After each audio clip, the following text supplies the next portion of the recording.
Olá, meu amigo, como você está? Tudo tranquilo?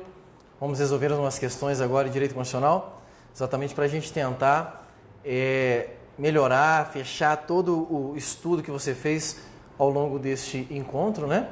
E são várias questões que nós vamos trazer para você aqui, que vão revelar as características de várias provas de concurso público que tem pelo país, né? De várias bancas, como a FCC, a Consulplan, né? Nós vamos fazer questões também que tem um estilo muito parecido com a do CESP, ou seja, tudo para que você possa continuar estudando conosco e esteja preparado para vários concursos públicos. Esse é o nosso objetivo aqui com você, tá? Sempre trazendo aí o perfil e a característica de cada questão. Preparado então? Está com o seu caderno de exercício na mão?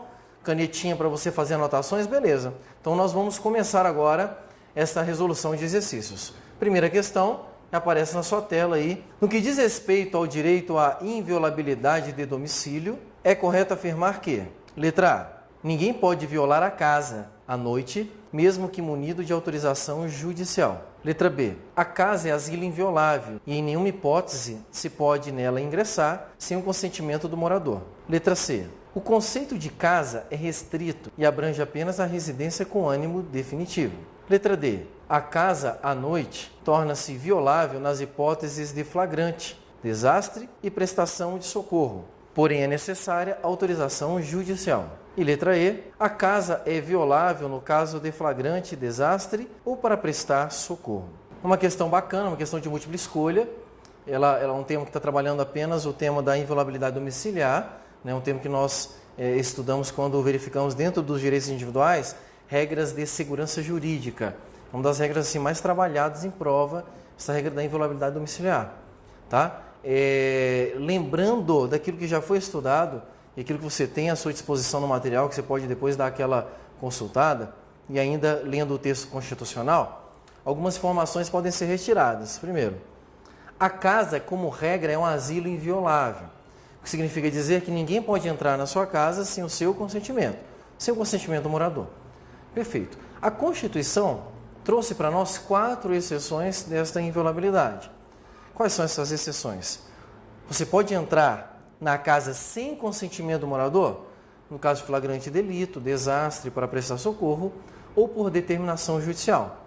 Lembrando que a Constituição fez uma ressalva. No caso de determinação judicial, você só pode entrar na casa se for durante o dia. Isso mesmo, durante o dia. No caso de flagrante delito, desastre para prestar socorro, pode entrar a qualquer hora. Perfeito? Esta é a interpretação básica da inviolabilidade domiciliar. A partir de então, a gente vai analisar cada uma das assertivas para verificarmos qual delas está certa e qual delas estão erradas. Tranquilo? A letra A está muito interessante, né? A letra A diz que ninguém pode entrar na casa à noite, né? Mesmo que esteja munido de autorização judicial. Essa questão está errada, né? Por que ela está errada? Ela está errada porque na casa você pode entrar durante a noite em caso de flagrante delito, desastre ou para prestar socorro, né? Nesses casos independe de haver autorização judicial, tá? Então a primeira assertiva aí, a letra A, questão errada, a gente já elimina ela aí da nossa lista. A letra B, ela é um pouco pior, né? A letra B, ela fala que não existe nenhuma hipótese de ingresso na casa da pessoa sem o seu consentimento. Logo, essa questão também está errada, considerando que a Constituição prevê 4 situações excepcionais onde se pode violar o domicílio sem o consentimento do morador. Na letra C, nós temos aí também uma questão muito interessante para a sua prova, já numa perspectiva doutrinária e jurisprudencial. O conceito de casa, para que ele seja considerado inviolável pela Constituição, não abrange apenas aquelas residências, casas onde as pessoas residem com ânimo definitivo. Tá? O conceito de casa ele é mais abrangente e ele pode englobar, por exemplo, um estabelecimento profissional ou comercial. Até temos julgados no STF aí que considera como casa inviolável o quarto de um hotel. Então, o conceito de casa para ser inviolável ele é mais amplo, mais abrangente do que o que está previsto aí nessa assertiva. Letra C também está errada.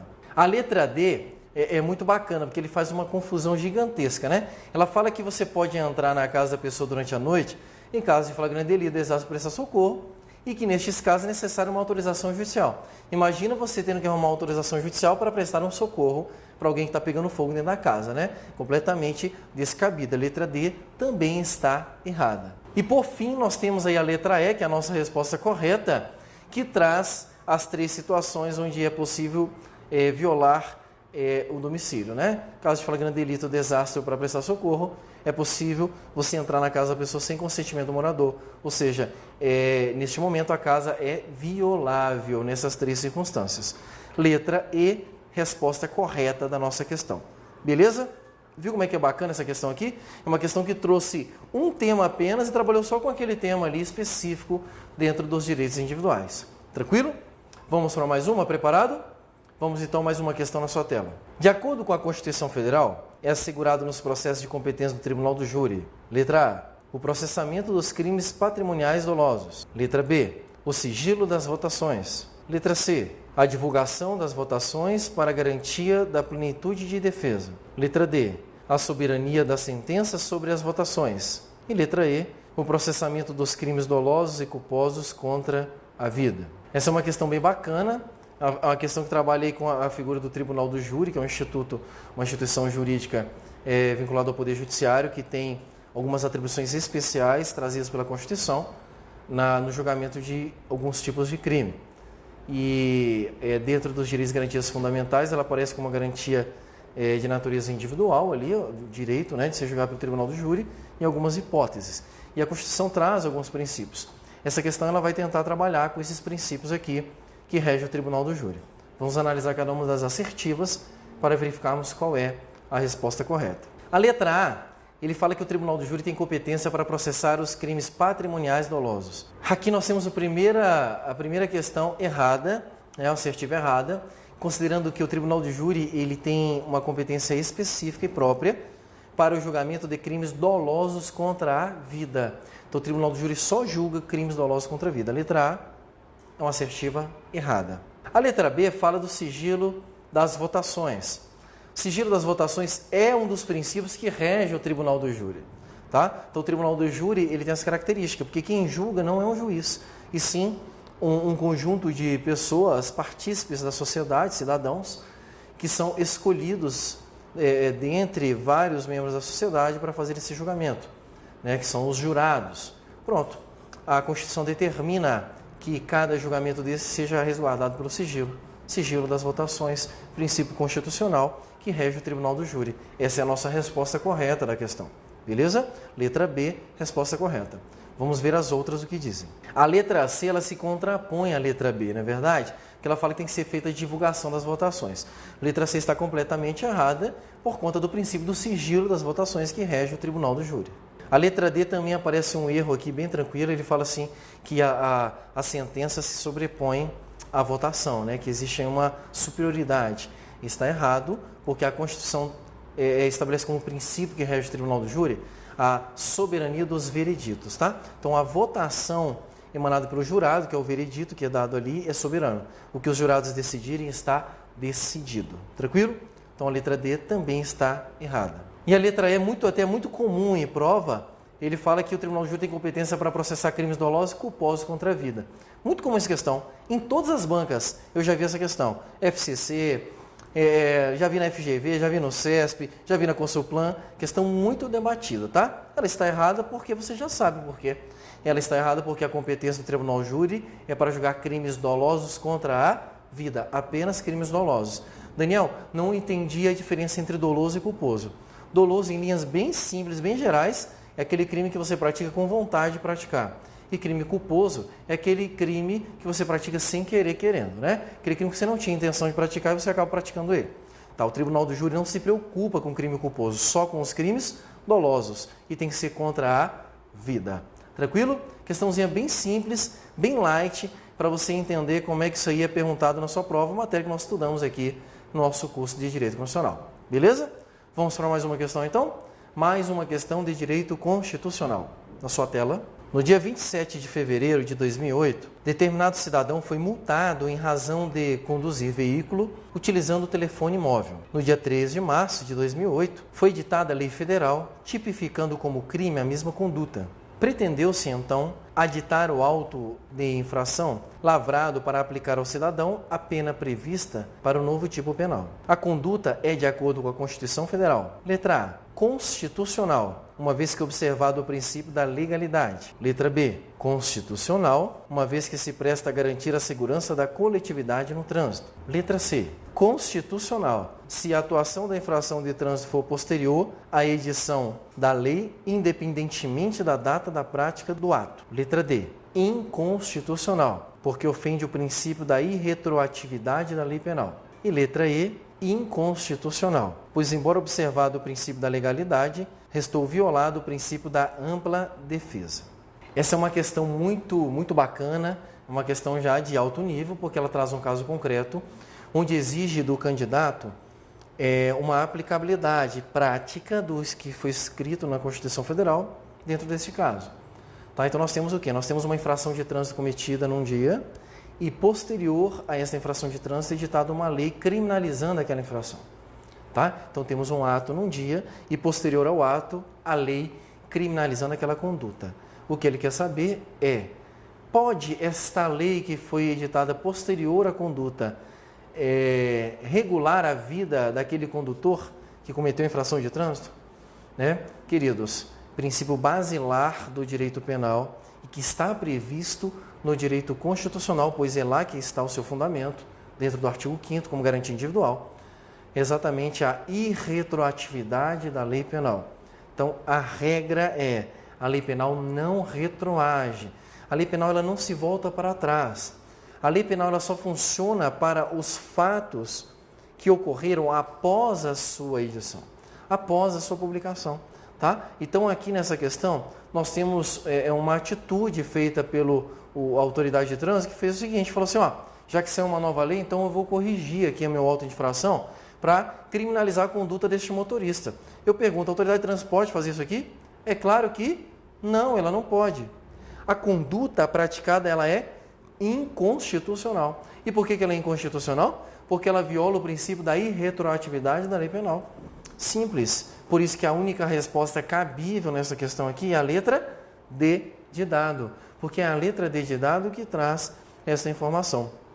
Veja, eu achei muito bacana a jogada dessa questão aqui. Olha só. Ele coloca 3 assertivas dizendo que é constitucional e depois coloca só 2 dizendo que é inconstitucional. Eu já vi muito aluno, quando vai fazer a prova e ele não sabe da matéria, ele vê assim, deixa eu ver qual que tem mais assertivas aqui, que vai ser uma daquelas ali. Né? É um ponto de referência que o aluno faz. Olha aqui, é uma questão, né, muito parecida com o que já caiu em vários concursos públicos aí, que desmistifica essa informação, não é verdade? É possível que naquela questãozinha isolada esteja a resposta correta, tá? Então, não haja por esse impulso aí, que é um impulso que pode te levar para o desastre da questão, beleza? Mas é uma questão bacana, uma questão bem tranquila. Quem lê o artigo 5º não tem como errar essa questão. Tudo bem? Tudo tranquilo? Vamos então para mais uma questão? Mais uma questão na sua tela. Os princípios da ampla defesa e do contraditório, letra A, são garantidos por lei complementar, especialmente editada para esse fim. Letra B, são inerentes aos processos judicial e administrativo. Letra C, só se aplicam aos processos judiciais na área penal e na área civil. Letra D, não se aplicam aos processos administrativos não punitivos. E letra E, não se aplicam em nenhuma espécie de processo administrativo. Essa questão é uma questão muito legal, trabalha com 2 princípios constitucionais, que também estão no artigo 5º, o princípio do contraditório e ampla defesa. É muito importante aí, decorrente até do devido processo legal, muito útil como segurança jurídica dos membros da sociedade diante principalmente do Estado. Né? Então, nós vamos tentar, através da interpretação de cada uma das assertivas, descobrir qual que é a resposta correta dessa questão. A primeira assertiva, a letra A, ele fala que a garantia desses 2 princípios é feita em lei complementar, que é editada para este fim. Essa questão, não sei de onde foi tirada, tá? Mas não tem nada a ver, não tem nenhuma informação que me chegue a esta assertiva como correta. Assertiva incorreta, tendo em vista que o fundamento do princípio contraditório e ampla defesa é constitucional. É na Constituição Federal que encontra-se regulamentado esses 2 dispositivos. Ok? Então a letra A descartada porque ela está errada. A letra B, ela diz que o contraditório e ampla defesa são inerentes aos processos judiciais e administrativos. Pronto, fechou. É o que a Constituição diz.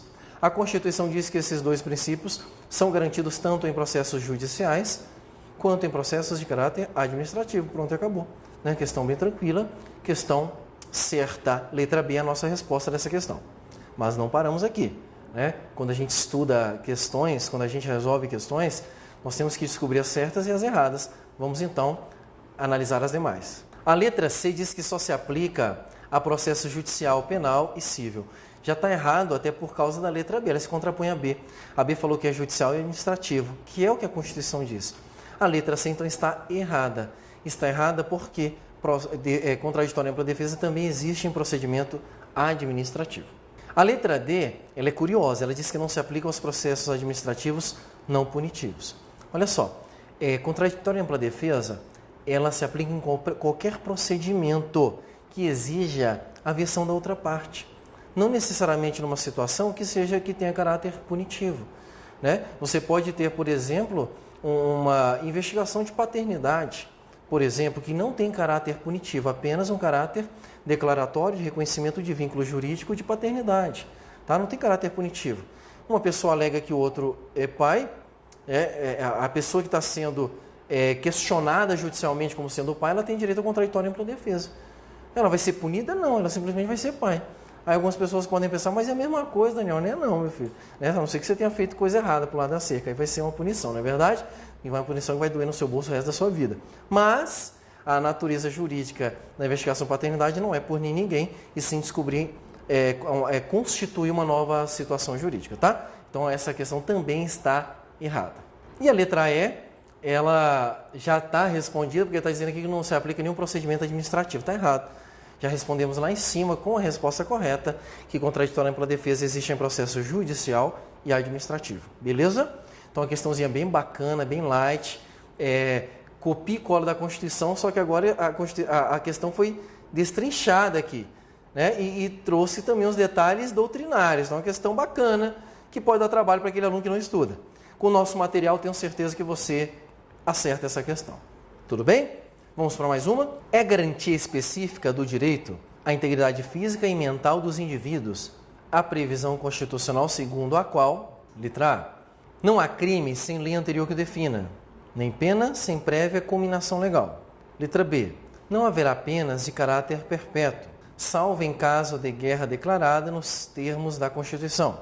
Letra C, constitui crime inafiançável e imprescritível a ação de grupos armados contra a ordem constitucional e o Estado democrático. Letra D. A lei considerará crime inafiançável e insuscetível de graça ou anistia a prática de tortura. Letra E. Nenhuma pena passará da pessoa do condenado, extinguindo-se com sua morte a obrigação de reparar danos e a decretação do perdimento de bens. Questão muito bacana também, veja que ele vincula o tema da questão à integridade física e mental. Né? E nós temos aqui que analisar cada uma das assertivas para descobrir qual que é a correta. Nessa primeira assertiva, a letra A, que diz que não há crime sem lei anterior que defina, nem pena sem prévia combinação legal, muitos de vocês podem pensar, opa, esse aqui está certo, mas ela está errada. E por que ela está errada? Porque ela não se relaciona com o comando da questão. O comando da questão, ele está querendo saber sobre direitos individuais que estejam relacionados à integridade mental e física do indivíduo. E esse dispositivo é um dispositivo de garantia e de segurança jurídica que rege a organização normativa do direito brasileiro. Não tem nada a ver com integridade física ou mental. Por isso a letra A está errada, tá? Muita atenção com esse tipo de questão que costuma ser cobrada em provas como, por exemplo, da FCC ou mesmo da Consulplan. Né? O cara ele pede um comando, coloca uma assertiva que está escrita na Constituição, mas que não tem nada a ver com o comando. Você tem que estar ligado nisso aí, tá? Já a letra B diz que não há pena de caráter perpétuo, salvo no caso de guerra declarada. Só se for na Constituição do examinador, não é verdade? Porque na nossa Constituição não existe essa regra. A única situação onde existe uma exceção por causa da guerra declarada é em relação à pena de morte. Pena de caráter perpétuo não possui exceção na Constituição Federal. Letra B, questão errada. Na letra C, ele fala que constitui crime inafiançável e imprescritível ação de grupos armados. Poxa, que bonito, está escrito na Constituição, mas não tem nada a ver com o comando da nossa questão. O comando da nossa questão, ele está falando de preservação da integridade física e mental do indivíduo. Letra C também está errada. Apesar dela estar prevista no texto constitucional, ela não tem nada a ver com o comando da questão. Muito cuidado, gente, com esse tipo de questão, hein? Já a letra D diz que a lei considerará crime inafiançável e insuscetível de graça ou anistia a prática de tortura. Opa, tortura tem alguma coisa a ver com a integridade física e mental do indivíduo? Poxa, Daniel, tem tudo a ver. Opa, se tem tudo a ver e o que a questão afirmou está de acordo com a Constituição Federal, achamos nossa resposta, então, letra D de dado, resposta correta desta questão. E a letra E, por fim, ela vai trazer aí que a pena, apesar de ser personalíssima, ela extingue-se com a morte do indivíduo e extingue também com a morte a obrigação de reparar o dano e a decretação de perdimento de bens. Essa questão está errada porque a pena física é personalíssima, aquela prisão, a reclusão, isso é personalíssimo. Mas a reparação pelos danos, ela pode passar para os herdeiros até o limite do valor do patrimônio transferido. Então essa letra E também é uma questão que está errada por discordar com o texto constitucional. Tranquilo? Fica uma questão bem bacana, é uma questão que ela confunde o candidato pela jogadinha que é feita, tá? Então você tem que ter muito cuidado com ela. É uma questão que pode derrubar o candidato simplesmente porque o candidato não prestou atenção no comando da questão com as assertivas. Tranquilo? Vamos mais uma questão na sua tela. Sobre os direitos e deveres individuais e coletivos previstos na Constituição da República Federativa do Brasil, marque a alternativa incorreta. Letra A. A lei estabelecerá o procedimento para a desapropriação por necessidade ou utilidade pública ou por interesse social, mediante justa e prévia indenização em dinheiro, ressalvados os casos previstos na Constituição da República. Letra B. No caso de iminente perigo público, a autoridade competente poderá usar de propriedade particular, assegurado ao proprietário e indenização anterior, se houver dano. Letra C. Aos autores pertence o direito exclusivo de utilização, publicação ou reprodução de suas obras, transmissível aos herdeiros pelo tempo que a lei fixar. Letra D. É assegurado a todos o acesso à informação e resguardado o sigilo da fonte quando necessário ao exercício profissional. E letra E. A propriedade atenderá à sua função social. Veja que nessa questão aqui, ela quer saber qual que é a alternativa incorreta. Então, muita atenção, tá? Eu mesmo já errei questão como essa em prova, só porque eu não prestei atenção no comando da questão, tá? Então tem que ter cuidado. Se ele quer incorreta, é possível que você vai encontrar várias corretas e apenas uma incorreta, não é verdade? Então não se iluda se a primeira for correta e você já sai marcando, achei a correta. Ele não quer a correta, ele quer a incorreta. Vamos analisar cada uma das assertivas para verificarmos qual é a nossa resposta. Na letra A, que apresenta aí um tema de desapropriação previsto dentro da Constituição Federal, está corretíssimo. Está de acordo com o que está previsto no artigo 5º da Constituição, onde foi copiada a literalidade do texto constitucional, sem nenhum erro, sem nenhum peguinha. Tranquilo? Letra A está correta. No caso da letra B, a letra B ela tem um equívocozinho ali no final, né? E qual que é o equívoco? Ela fala que a indenização no caso de requisição administrativa, que é o que a questão está trabalhando, a indenização se dará de forma anterior ao dano. Isso aqui está errado, porque a Constituição fala que a indenização no caso de requisição administrativa ocorrerá após o dano e só se houver dano. Tá? Então a letra B está errada, logo é a nossa resposta dessa questão. Letra B é a resposta correta, ok? Vamos ver as demais, só para a gente reproduzir o texto constitucional e memorizá-lo. A letra C, ele vai estar trabalhando aí com direito autoral, onde a Constituição garante esse direito ao autor, né, e permite que ele seja repassado para os seus herdeiros pelo tempo que a lei fixar. Do jeito que está aqui, está do jeitinho que está escrito na Constituição. Letra C está corretíssima. A letra D fala do acesso e do direito à informação, né, onde é possível se resguardar o sigilo da fonte, se isso for necessário ao exercício da profissão, tá? Também está correta, de acordo com o artigo 5º. E a letra E traz previsão expressa do texto constitucional também, que diz que a propriedade deverá atender à sua função social. Bem tranquilo. Logo, a única incorreta é a letra B de bola. Beleza? Questão bem light, bem tranquilo. Vamos para mais uma? A Constituição da República Federativa do Brasil, de 1988, estabelece como crime inafiançável, exceto a prática de racismo, a prática de tortura, crime político, tráfico ilícito de entorpecentes e terrorismo. Talvez você possa estar olhando para mim agora e falando assim, pô Daniel, mas que questão ridícula. Eu sei, é importante trazer questões ridículas para que você veja o que pode cair na sua prova também, não é verdade? Essa questão aqui você tem a obrigação moral de acertá-la, correto?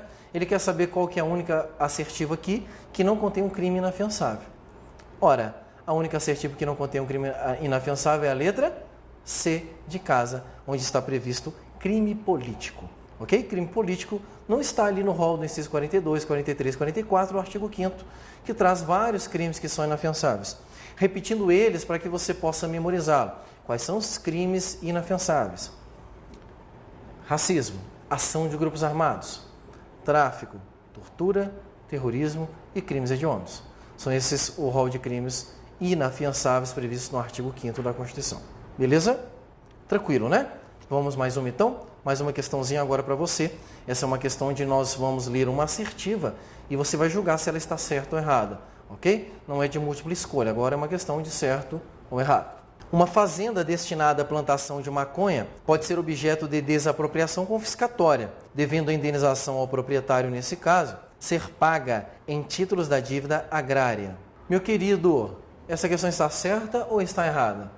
De fato, se você desapropria uma propriedade porque havia plantação de maconha, a doutrina chama ela de desapropriação confiscatória, está prevista na Constituição. Ok, está certinho. O equívoco dessa questão que torna ela errada é dizer que haverá indenização em títulos da dívida agrária. Opa, se você plantou maconha na sua propriedade, filho, você perde a propriedade e de brinde ganha ação penal.